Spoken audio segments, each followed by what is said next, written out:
Hey, welcome to Class Act Media. I'm Jack, I'm Elliot. and welcome to another episode of Nothing Matters, the show where two white guys with beards talk about a weird movie they just watched because no one has ever done that before. Totally new concept. Still working on that intro. And today we watched the Justice League movie. Oh boy, not that the one you're thinking of. No, we watched Justice League of America from 1997, a TV movie that was meant to be made into, it was meant to be a pilot to a TV series, but that didn't go anywhere, as we quickly figured out why.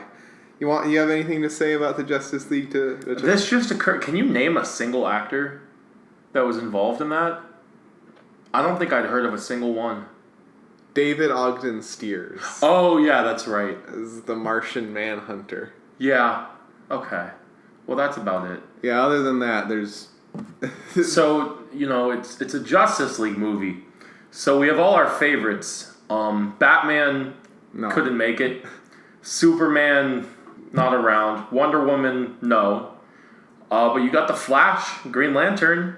Not the one, not the good one. You got Guy Gardner. Although he's Guy Gardner in name alone. He acts like Hal Jordan. He acts like Hal Jordan. He's got the mask like Hal. I guess he's got like the bomber jacket like Guy Gardner. But other than that, he's Hal Jordan. You also have Adam with a totally different backstory. Yeah. And Fire. Without Ice at the beginning, and then Ice. Yeah, this is sort of an origin story for Ice. Although they make it kind of confusing because this movie, throughout the movie, there's these talking head interview sections, like The Office, even though it comes out of nowhere. And the movie starts with Ice talking, and they credit they have a little name tag at the bottom, and it's like whatever her name was, Ice. And so I thought, oh, okay. So she's already Ice, but then no, she's not already Ice. Yeah, it's filmed like a sitcom, like a mockumentary sitcom, except the non-confessional parts aren't.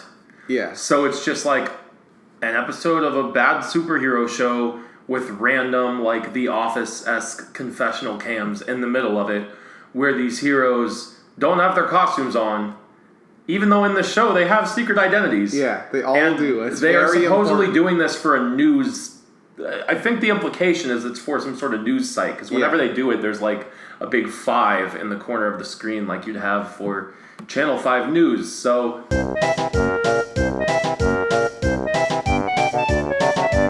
it really just doesn't make any sense at all. Yeah, it's like... What do you even say about this movie? There's the sitcom sections, then there's the superhero sections. They don't fit together at all. They don't mesh. They don't even feel like they're in the same movie. They really don't. Two different things, two different tones that are fighting with each other throughout the whole thing. I will say this. It was, 90 minutes? I think less than that. Maybe a little less. It went by quickly. Yeah. I never grew fed up with it. I never became bored. It wasn't one of those bad movies that has you rolling around the floor laughing or just losing it at how stupid characters are acting.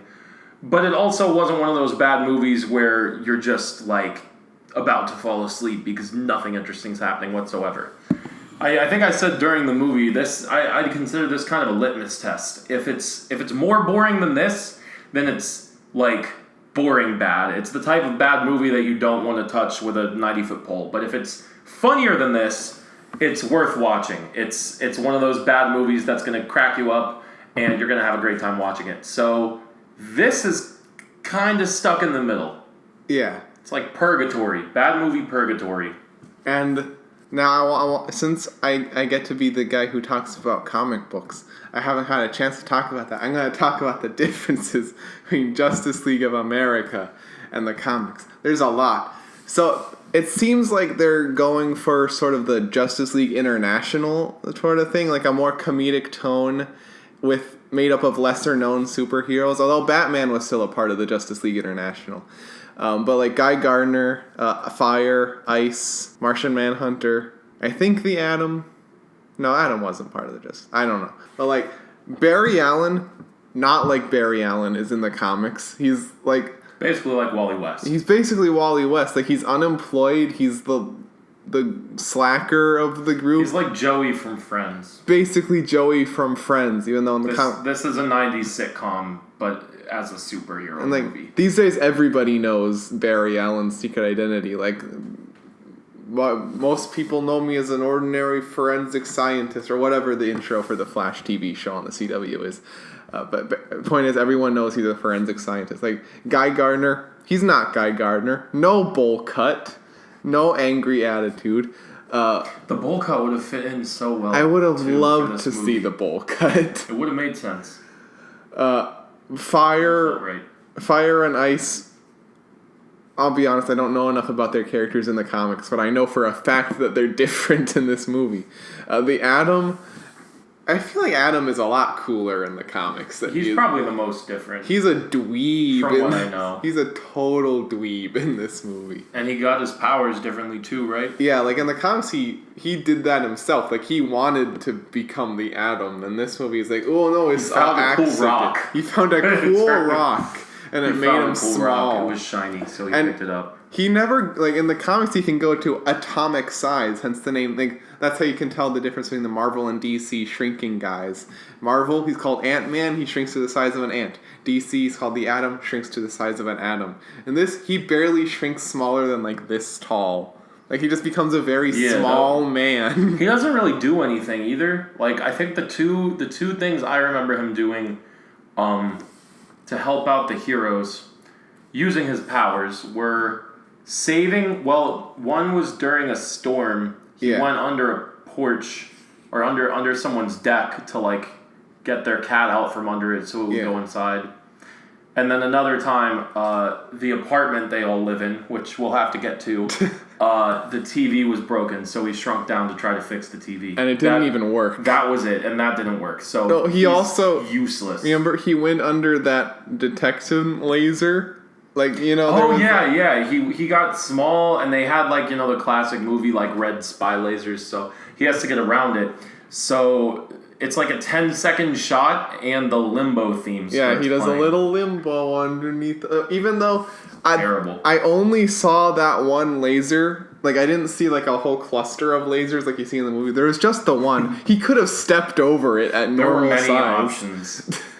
Like, speaking of many do we want to talk about the climax of the movie where Green Lantern just fucks everything up? Sure. Like, so the villain of the movie, the Weatherman, who, by the way, not a real villain in the DC Comics universe. There's a villain called the Weather Wizard. I don't know why they didn't use him. He's the same guy. Like, he can control the weather. It's the same thing. Just whatever. What a lame superpower. Like, relatively speaking. Yeah. But, like, well, first of all, they defeat this guy. This guy is not a threat. No one cares about this guy. Like, he's barely... He'll get on, like, these, you know, almost like they had, well, in the end credits of, like, Spider-Man Far From Home, like, you know, they got the big TV projected up on the building and whatever, you know, and whatever the new Metro City equivalent of Times Square is. Yeah. And he's, like, announcing that he's messing with the weather and that he's gonna just... And, like, no one cares. And, like, this is not something anyone discusses or treats with any sense of urgency, whether it be the heroes, the citizens. Like, it just doesn't matter to anyone. These are minor inconveniences. Like, he makes a tornado, Flash just runs around it the opposite way, and it's fine. Yeah. And then he doesn't try again for a few weeks. He was like, you beat me this time, Justice League, but I'll be back. And, like, no one, just, like, no normal civilian seems to care at all. And, like, he comes back later, makes it hail, and fire just, like, melts the hail in midair with her fire. Wouldn't that make it boiling water now? Isn't that infinitely worse than hail? One would think. But very little of it makes sense. There's no, like...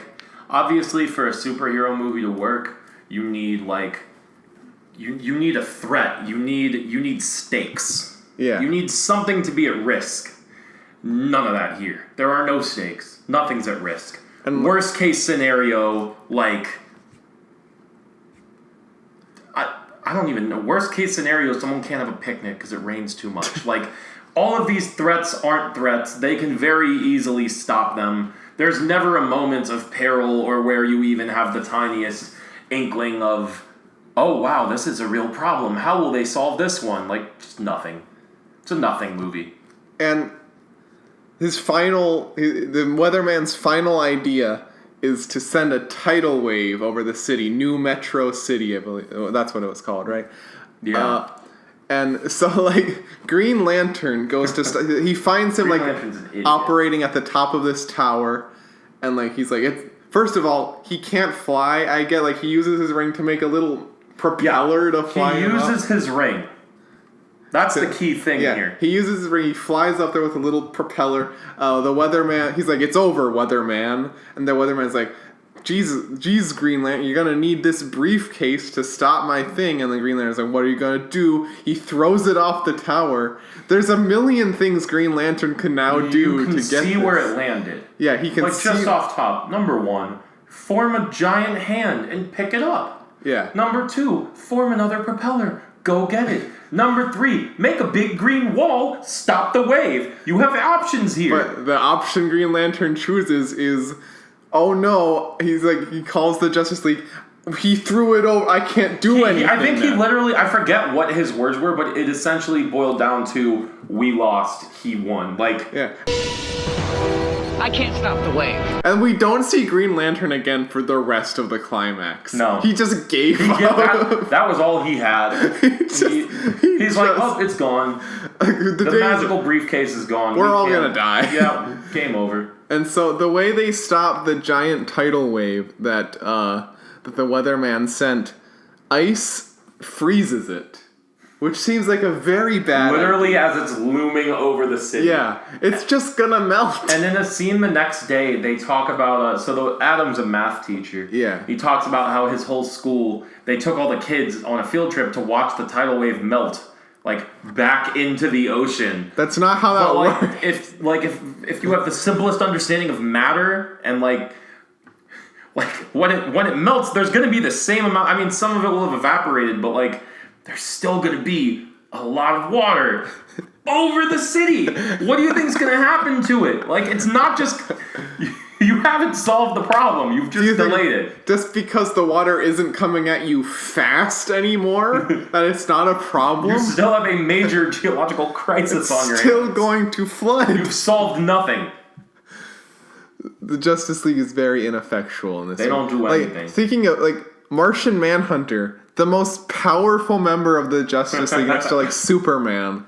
He doesn't do anything. He's basically relegated to a Nick Fury role in this. Yeah. Or like a, what's the Phineas and Ferb character's name? Not Carl, but like the... I know who you're talking about. But y'all know what I'm saying. Yeah, Basically, he's relegated to the background role of just, like, talking to the characters from a place far away and telling them what to do. And the only time he uses his power is to shapeshift into fire after fire's identity is revealed to someone to convince that person that it actually wasn't fire. By the way, the guy who figured out Fire's secret identity, he's really creepy. He's 22. She's 30, in her 30, 30s. maybe. He basically stalks her. Yeah. Buys her earrings and stuff, like gets her to consider going out with him. So like normal 90s creepy guy stuff. Like he stalks her, but that's it. Yeah. By 90s TV standards, it could be worse. But then at the end of the movie, so the whole thing she's talking about like, oh, like he has all the qualities I like, but he's a kid, blah, blah, blah. At the end of the movie, it's revealed he is now dating a 16-year-old. He's 22. He's 22. And they're just like, this is fine. This is okay. Going from a 35-year-old to a 16-year-old, healthy. Not only normal, that, he's invited the girl, the woman he had a crush on for a long time to meet her. Yeah, he invites Fire to meet his new girlfriend. As if that... Is he trying to make Fire jealous? It's hard to say. Maybe that would have been expanded upon if it got greenlit into a whole series. But... Green Lantern. Oh, I had a good line during the movie. It was, I was talking about all the heroes, right? Yeah. And I was like, oh man, while Ice is away, I hope nothing happens to the rest of our heroes, because then it'll be the Just Ice League! Woo! I think that's a good place to end this video. Yeah, so not as good as Millionaire Dog, better than Tiptoes. If we're ranking all of the Nothing Matters movies, that's the ranking. All right. Pretty clear. We got a really, really funny one. Litmus test. Tiptoes. Should I change my shirt? Do you think they'll know that we're stockpiling Nothing Matters videos? Yeah. Well, I mean, nah. the jersey. I just- feel like the jersey's more of a... More of a giveaway. What can you do? We got one more movie that we're gonna watch tonight. Yup. We'll see if that beats either Tiptoes. Hopefully, it's better than Tiptoes. God, it better be. Million- I'll fall asleep if it's not better than Tiptoes. Millionaire It's Dog definitely- is the Millionaire Dog is the GOAT. is the one to You should have beat. called it Millionaire Goat. But anyway, Man, that's 3 great jokes so far from me. I'm on fire. yeah, over you here, keep baby. this energy for the next video, and I guess that's been Nothing Matters. I'll see you in the next one.